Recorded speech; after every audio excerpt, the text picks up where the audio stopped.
이번 주 한 주간 동안 우리가 스바냐 말씀을 묵상했습니다.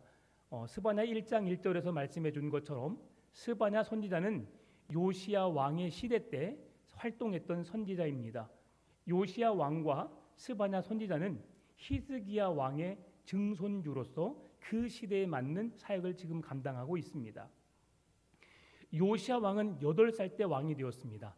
어린 나이에 왕이 되었음에도 불구하고 그가 20살이 되었을 때에 이제 그가 그 나라가 섬기고 있던 우상들, 이방 나라의 신들을 다 제거하고 하나님을 섬기는 일에 힘썼던 왕 중에 한 사람이 요시야 왕입니다. 참으로 어린 나이지만 하나님을 깊이 사랑했고 하나님께서 기뻐하시는 믿음의 온전한 사람이었습니다. 특별히 대제사장 hil기야가 하나님의 성전을 청소하다가 율법책을 발견하게 되는데요. 그 율법책을 발견하고 난 이후에 히스기야 요시야 왕은 옷을 찢으며 눈물을 흘리며 회개하였습니다. 그 이유는 그 백성들이 말씀을 듣지 않으므로 하나님께서 크게 진노하실 것이라는 그런 마음 때문이었습니다. 하나님 말씀 앞에 온전히 서지 못하는 백성들로 하여금 자기 스스로 옷을 찢으며 통회하는, 회개하는 그런 삶을 보여줬던 사람이 요시야 왕입니다. 그래서 오늘 요시야 왕은 그 이스라엘 백성들을 바르게 이끌기 위해서 말씀을 먼저 읽었고요. 그 말씀을 묵상하는 가운데 모든 백성들이 함께 그 말씀을 들어야 되겠다 생각해서 온 백성들에게 말씀을 선포했습니다. 제사장에게 하나님의 말씀을 읽도록 하였고 그 말씀을 들음으로 온 성도가 모든 백성이 하나님의 말씀 앞에 서게 하였습니다. 그런데도 이스라엘 백성들은 여호와의 말씀을 마음에 두지 않았습니다. 하나님을 믿는 믿음이 아니라 우상에게 마음이 뺏겼던 그 마음을 돌이키지 않은 거예요.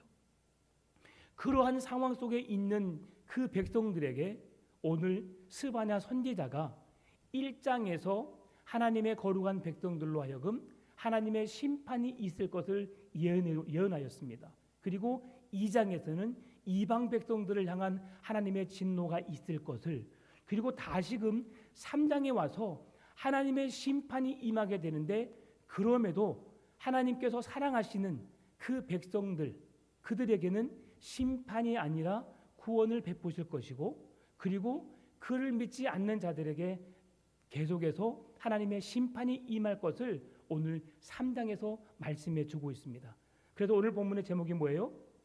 제목이 결국엔 사랑입니다.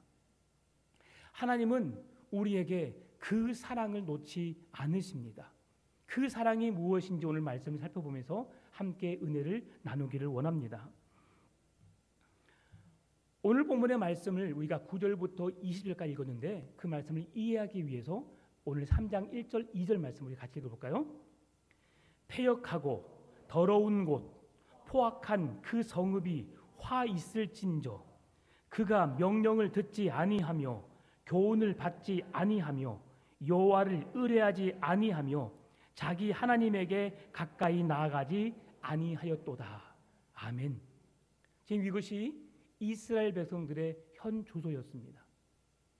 하나님께서 스바냐 선지자에게 이스라엘 백성들에게 그들이 하나님께서 행해야 할, 지금 그들이 고치지 못했던, 그들이 듣기 싫은 소리를 3가지로 말하고 있어요. 하나님은 스바냐 선지자를 통해서 3가지 싫은 소리를 전하게 되는데, 첫째는 자기 백성을 압제하는 것이 포악이요. 지금 1절에서 말씀해 주고 있는 겁니다. 둘째는 하나님에게 반역하는 것이 패역이요. 셋째는 종교적으로 우상을 섬기며 순결을 더럽혔다고 말하고 있습니다. 하나님은 하나님만 섬기기를 원합니다. 너는 나 외에는 다른 신들을 내게 있게 말지니라 라고 하시면서 나 여호와는 질투하는 하나님이라고 말합니다. 여러분 한번 보세요. 내 아내를, 내 남편을 누군가가 뚫어지게 쳐다봅니다. 여러분 괜찮으시죠? 괜찮으시죠? 내 부인 너무 이쁘니까, 내 남편 너무 멋지니까 그런데 그 눈빛이 요시시하다 할까요? 이상해요. 이상한 눈빛으로 쳐다봅니다.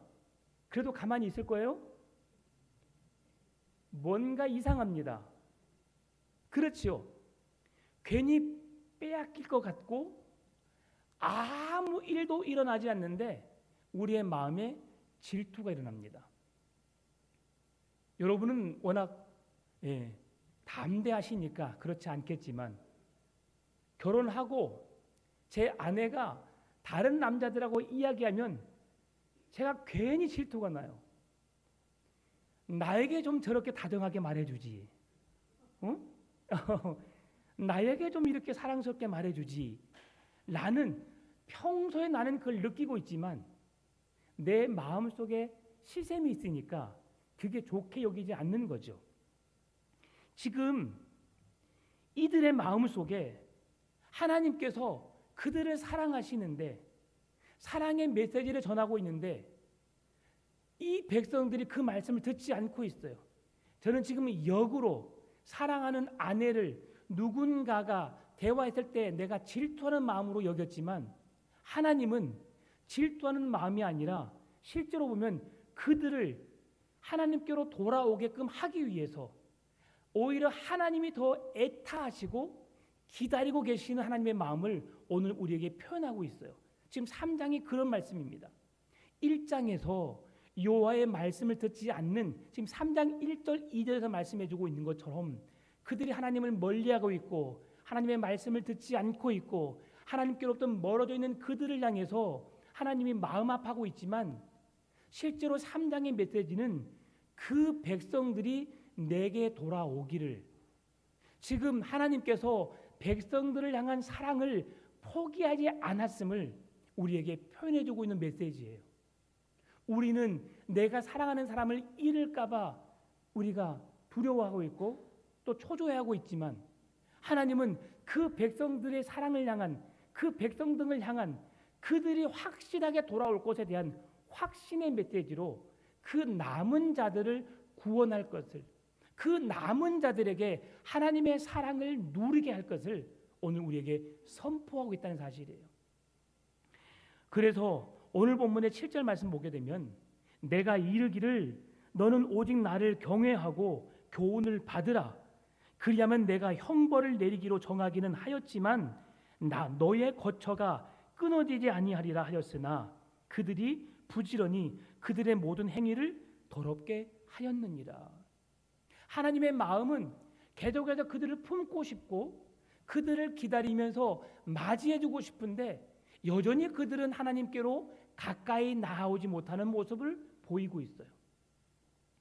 여러분, 이 말씀을 우리가 어떻게 이해할 수 있냐면 요나서를 통해서 우리가 확인할 수 있습니다. 하나님의 사랑이 어떠한지를 우리가 확인하기 위해서 요나서를 통해서 하나님이 니느웨 백성을 구원하기를 원하셨어요. 니느웨 백성은 어떤 백성이에요? 이방 민족이었어요. 그들에게 하나님의 구원의 은혜가 미치지 않았으면 좋겠다는 요나의 생각을 하나님은 간파하신 거죠. 그래서 요나가 삐딱하게 나갔지요. 하나님 왜 이방인인 저들을 구원하시렵니까? 저는 그들에게 그들이 회개하고 돌이켜서 하나님께로 나가는 것을 저는 원치 않습니다. 그래서 니느웨로 가지 않고 다시스로 향했잖아요. 그러나 하나님은 그 백성들을 구원하시길 원하시는 거예요. 그들이 언제든지 내가 잘못했습니다. 내가 우상에게 향했던 내 마음을 주님께로 돌이키겠습니다. 라고만 하면 주님은 언제든지 그들을 맞이해 주겠다고 사랑해 주겠다고 지금 기다리시는 하나님의 사랑의 모습을 보여주는 거죠. 결국은 요나가 그렇게 잘못되어서 바다에 빠져지게 되고 물고기 뱃속에서 나와서 어떻게 합니까? 하나님의 뜻을 전하게 되죠. 하나님의 사랑의 메시지를 진짜 원해서가 아니라 어쩔 수 없이 형식적으로 전하게 되지만 그 메시지를 받은 니느웨 백성들이 어떻게 해요? 왕을 비롯한 모든 백성들이 짐승까지도 금식하며 주 앞에 회개하며 돌이키잖아요. 하나님은 그럴 것을 아셨어요. 그래서 그 백성들을 사랑하셨고 그 백성들을 구원하시기로 작정하신 거예요. 하나님은 언제나 한 영혼이, 잃어버린 영혼이 주께로 돌아오기를 원하십니다. 그 영혼을 맞이하기를 원하세요. 주님은 언제나 기다리고 계시는 거죠. 그 기다리시는 하나님의 마음 여러분 헤아릴 수 있었으면 좋겠습니다. 집을 나간 자식이 돌아오지 않아요. 어때요 여러분? 잠을 자요 안 자요? 안 자요. 저는 자요. 네, 이제 새벽 예배 드려야 된다는 핑계로 자지만, 그리고 또 제가 잠을 잘 못 이겨요. 제가 잠을 자지만 마음만은 어떻게 있어요?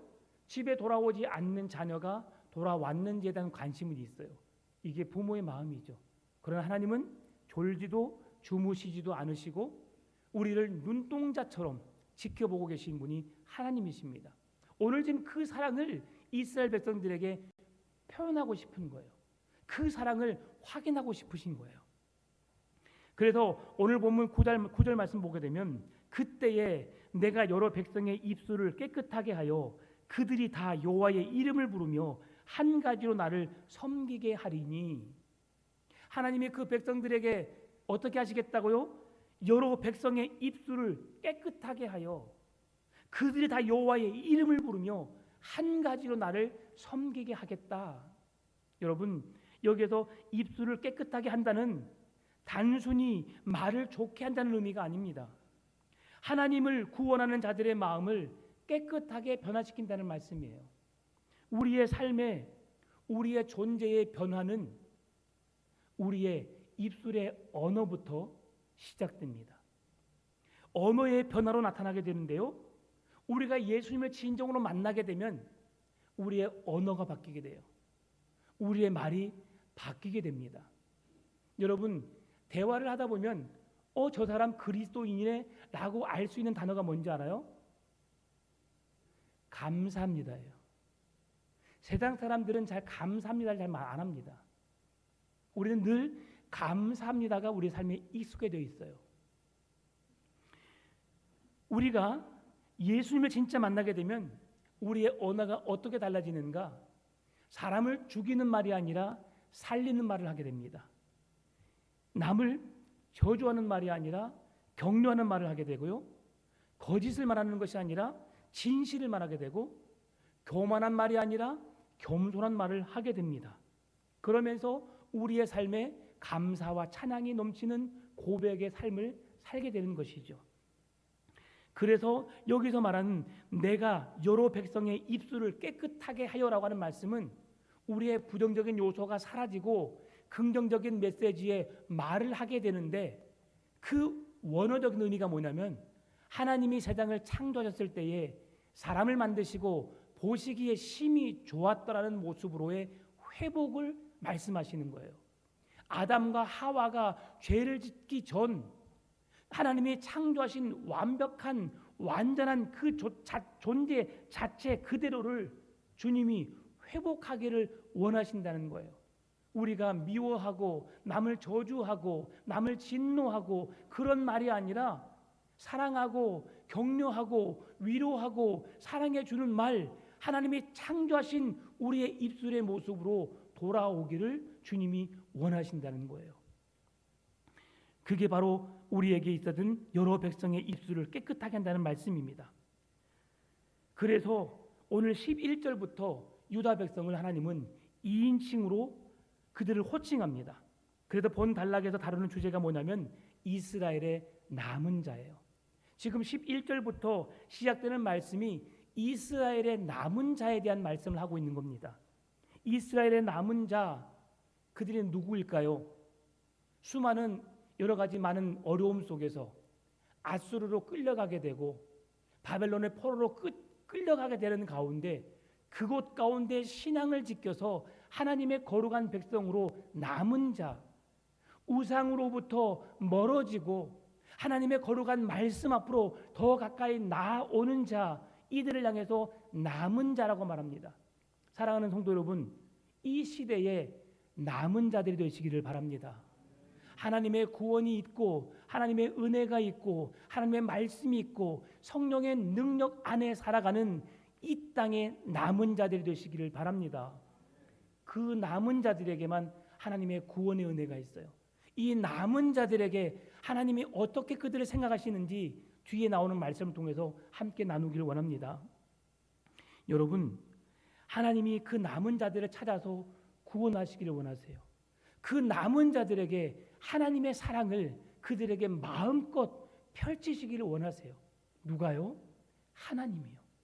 우리 사람들은 끊임없이 하나님을 원망하고 하나님을 떠나고 하나님이 아닌 세상의 그 어떤 힘으로 능력으로 세상의 그 모든 것으로 만족을 삼으려고 하지만 주님은 세상의 그 어떤 것이 아니라 하나님이 만드신 만물의 영장 중에 영장, 하나님의 피조물, 하나님의 형상을 닮은 여러분을 통해서 만족을 누리시기를 원하신다는 사실이에요.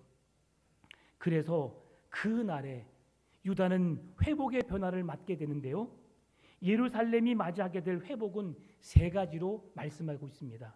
첫 번째, 전에 하나님을 배반하여 수치를 받던 일이 다시는 없게 할 것이라고 말씀합니다.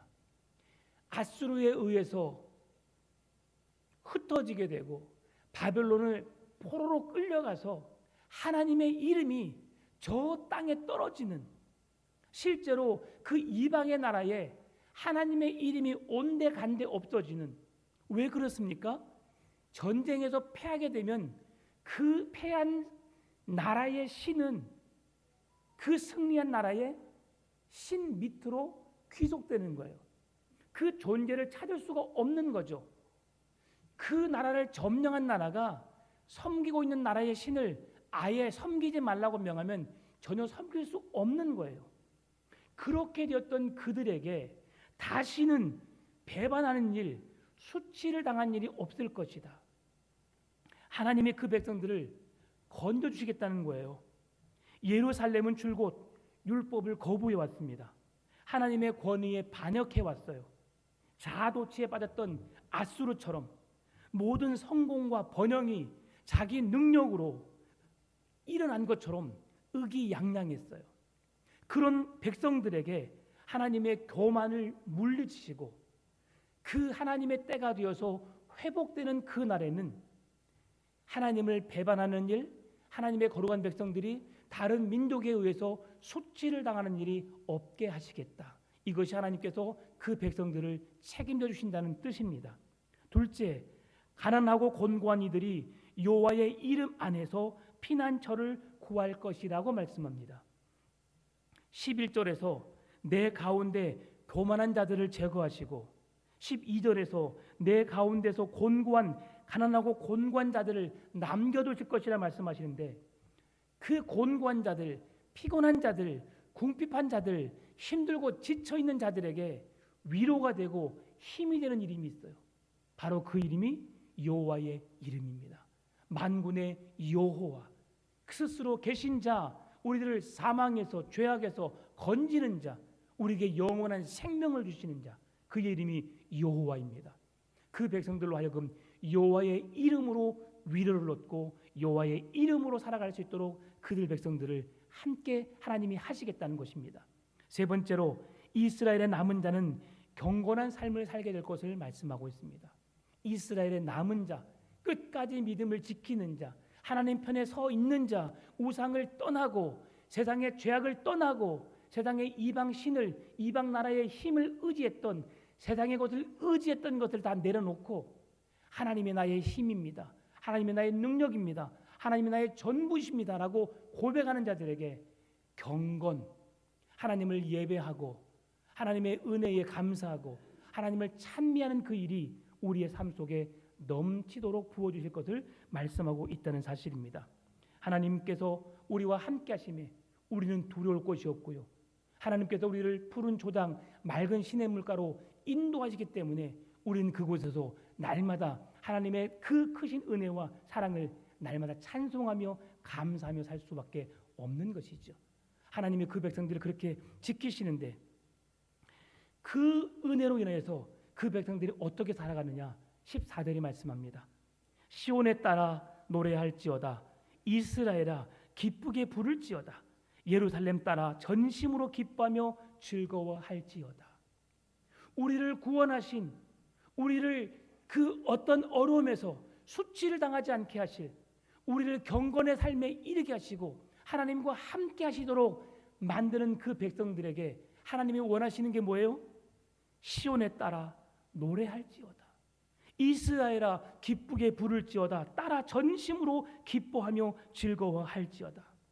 이 말씀은 우리에게 구원을 주시는 하나님을 우리의 입을 열어서 마음껏 찬양하고 믿음으로 고백하라는 말씀입니다.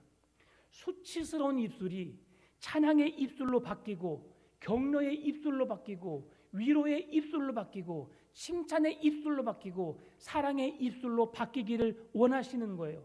여러분, 누군가가 나에게 칭찬을 하면 여러분 기분 좋아요, 안 좋아요? 기분 좋아요. 칭찬은 2번, 3번 들어도 기분이 좋아요. 그런데 칭찬이 아닌 나를 질책하거나 나를 꼬중하는 말은 여러분 어때요? 듣기 싫어요. 한 번도 듣기 싫어요. 그런데 2번, 3번 하면 더 듣기 싫어요. 그래서 하나님께서는 우리에게 거짓을 멈추고 간삼을 그치고 하나님을 높이고 하나님의 이름을 찬양하는 그런 입술의 고백으로 우리를 하나님을 찬양하는 삶으로 우리가 그렇게 살아가기를 하나님이 원하신다는 사실이에요. 그래서 15절에서 여호와가 내 형벌을 제거하였고 내 원수를 쫓아냈으며 이스라엘 왕 여호와가 내 가운데 계시니 내가 다시는 화를 당할까 두려워하지 아니할 것이라. 여러분, 이 15절 말씀에서 가장 핵심이 되는 말씀, 여러분의 눈에 들어오는 말씀이 뭐예요? 내 원수를 쫓아냈으며입니다. 다 그동안에는 이방 나라들에 의해서 항상 앗수르에 의해서 북이스라엘이 사방으로 흩어지게 되었고 바벨론의 포로로 붙잡혀갔던 그들이 이제는 다시는 원수에게서 쫓김을 당하는 일이 없을 것이다. 왜요? 하나님이 지켜주시니까. 하나님이 우리의 목자가 되어주셔서 우리 가운데 계셔주시니까 그 백성들 가운데 하나님이 함께 하시는 그 가운데는 기쁨이, 즐거움이 있을 것을 우리에게 말씀해 주는 거예요. 그렇게 하나님께서 그 백성들이 여호와 하나님을 찬송할 것을 원하시는데 하나님이 우리의 찬송만을 받으시는 하나님이 아니라 하나님이 우리를 어떻게 사랑하시는지 어떻게 귀하게 여기시는지 오늘 이 말씀을 우리에게 보여줍니다. 17절 말씀을 같이 읽겠습니다. 너의 하나님 여호와가 너의 가운데 계시니 그는 구원을 베푸실 전능자이시라. 그가 너로 말미암아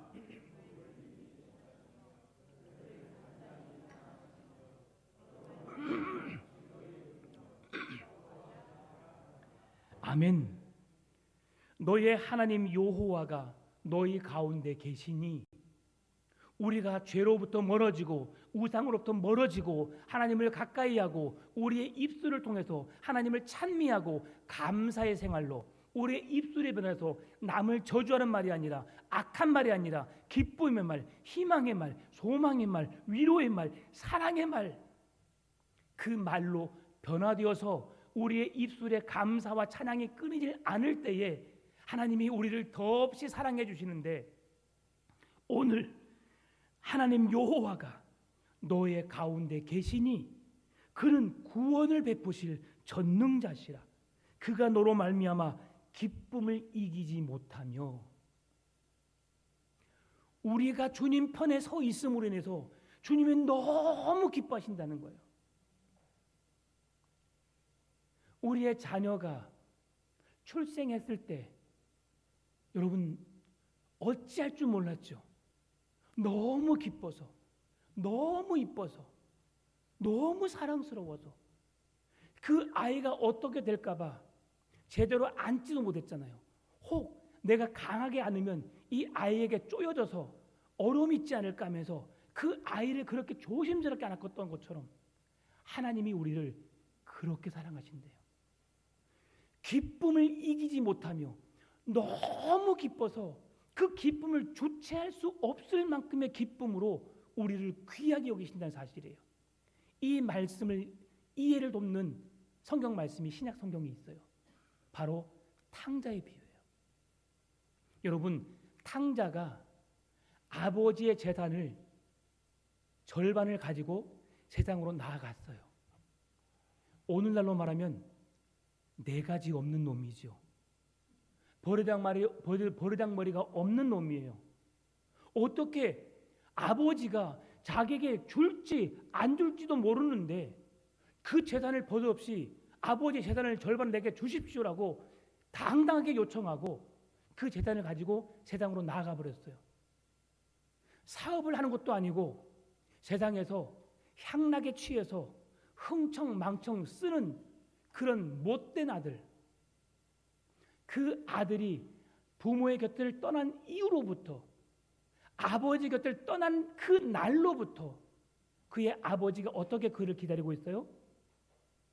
해질 무렵이면 저 언덕에 나가서 내 아들이 오늘은 돌아오려나 라고 기다리시는, 그 아들을 맞이하기 위해서 애타게 기다리시는 하나님 아버지의 마음이 오늘 지금 스바냐 선지자가 고백했던 너희들로 인하여서 그 기쁨을 이기지 못하시며 얼마나 얄미워요. 여러분, 아들의 사고 쳐가지고 여러분이 돈을 대신 갚아줘야 할 상황이 혹시 있었나요? 네, 없었죠. 여러분 자녀들 다 얌전하시니까. 네, 잘 키워서 감사합니다. 근데 혹시 있었다면 얼마나 아까워요. 제가 들은 이야기인데 어떤 사람이 새 차를 샀어요. 새 차를 샀어요. 겁나 귀하잖아요. 근데 어떤 아이가 자기 아빠 차에서 내리다가 문을 탁 열었는데 새 차에 문콕을 했어요. 자, 여러분이 문콕을 당한 차입니다. 여러분 어떻게 하시겠어요? 새 차예요, 새 차. 어떻게 해야 돼요? 보험 접수해야죠. 보험 접수해서 차 그 살짝 콕 된 거를 갖다가 문짝을 갈아불든지 표가 안 나게 그렇게 해야 되지 않겠어요? 저는 그러지 않기를 바라는 마음으로 지금 여러분에게 말씀 전한 겁니다. 그 아버지가 내려서 그 아들의 실수로 인해서 문콕을 했을 때에 그 아버지가 담대하게 예, 제가 다 책임지겠습니다. 아들의 실수를 너그럽게 용서하시고 이 일을 은혜로 잘 보험으로 제가 처리하겠습니다. 얼마가 들더라도 제가 다 보상해 드리겠습니다. 그 아버지가 아들을 보면서 어떻게 생각했을까요? 아들의 실수를 보면서 이 못난 놈, 네가 왜 그랬어? 아버지 지금 보험료 올라가게 생겼잖아. 부모가 그래요? 절대 그러지 않아요. 그 아이의 아픔, 이 일로 인해서 아이가 상처받을까 봐서 아이에게는 아무 일도 없었다는 듯이 그게 그렇게 큰 문제가 아니라는 것으로 아이를 위로하고 다독이는 부모의 심정. 하나님이 그러세요. 여러분 심지어 여러분이 상처받을까 봐, 여러분이 소외될까 봐, 여러분이 아파할까 봐 하나님이 대신 아파해 주시고 대신 여러분 찾아오셔서 여러분의 큰 위로가 되시고 대신 여러분이 죽어야 할 대신 우리 하나님께서 그의 아들을 보내셔서 우리를 대신하여 죽어주셨잖아요. 그것이 하나님의 사랑이에요. 그 사랑스러운 자녀들을 보고 어찌할 바를 모르고 주체할 수 없는 기쁨으로 그 은혜로 우리를 품어주시고 우리를 사랑하시는 분이 하나님 아버지라는 사실이에요. 여러분 그 사랑을 느끼시기 바랍니다. 하나님은 우리를 괴롭힌 자들을 벌하십니다. 우리를 벌하신 자들을 괴롭히시고 우리를 자유케 하세요. 고통과 슬픔으로 괴로워하고 있는 자들에게 슬픔이 변하여 찬양의 삶으로 우리를 이끄십니다. 우리를 보호하시고 두려움에서 건져주세요. 징벌을 거두시고 적들을 물리쳐 주시고 더 이상 진노가 더 이상 끔찍한 벌이 아니라 주 안에서 기뻐하고 자유하며 행복을 누리는 백성들 되기를 원하시는 거예요. 그래서 우리를 죄에서 자유를 얻게 하시고 하나님의 아들이신 예수를 죽이심으로 우리를 구원해 내신 거예요. 그것이 하나님 아버지의 사랑입니다. 사랑하는 성도 여러분, 하나님의 부르심에는 결코 후회하심이 없습니다. 하나님의 자녀가 공격을 받는 것, 두려움 속에 공포에 떠는 것 결코 원하지 않아요. 그래서 오늘 본문의 마지막 18절 20절에서는 하나님이 구원하시는 백성들을 부르시고 그들을 위로하실 것이요, 결국 하나님을 떠난, 하나님을 믿지 않는 자들에게는 하나님의 심판, 대적들을 영원히 벌할 것에 대해서 말씀해 주고 있습니다. 여기서 18절에 하나님께서 근심하는 자들을 모으시고 쫓겨난 자들을 모으시고 너희를 모으신다라고 말씀하셨어요. 여기서 모으신다는 말씀은 근심하는 자들을 모으신다라고 하는 것은 무슨 말씀이냐? 하나님께 예배 드릴 때에 하나님께 나가지 못하는 그 백성들, 예배 자리로 나가지 못해서 예배를 갈망하지만 예배를 드릴 수 없어서 고통 중에 있는 백성들, 지금 아수르에 의해서 사방에 흩어져 있고 바벨론에 의해서 멸망당할 그 이들이 마음껏 소리 높이 하나님을 찬양하고 싶고 하나님께 예배하고 싶은데 그렇게 하지 못한 그 자들을 하나님이 불러 모아서 그들로 하여금 하나님의 이름을 찬송하고 하나님께 감사하며 하나님과 함께 하나님의 은혜 속에 거하면서 하나님의 영광을 찬미하게 하시겠다라고 말씀하시는 거예요. 여러분, 지금 내가 혼자 있는 것처럼 외롭게 느끼십니까? 끝까지 포기하지 않는 믿음을 가지시기 바랍니다.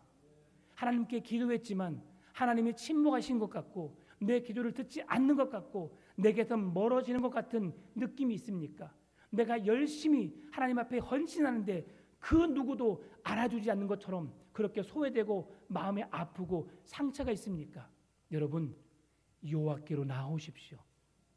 하나님이 여러분을 위로하실 겁니다.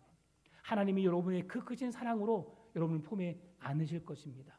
하나님의 그 은혜와 사랑, 여러분의 헌신과 섬김이 주님 안에서 빛을 보는 날이 오게 될 것입니다. 믿음을 지키기 위해서 애쓰신 여러분, 섭섭해하지 마십시오.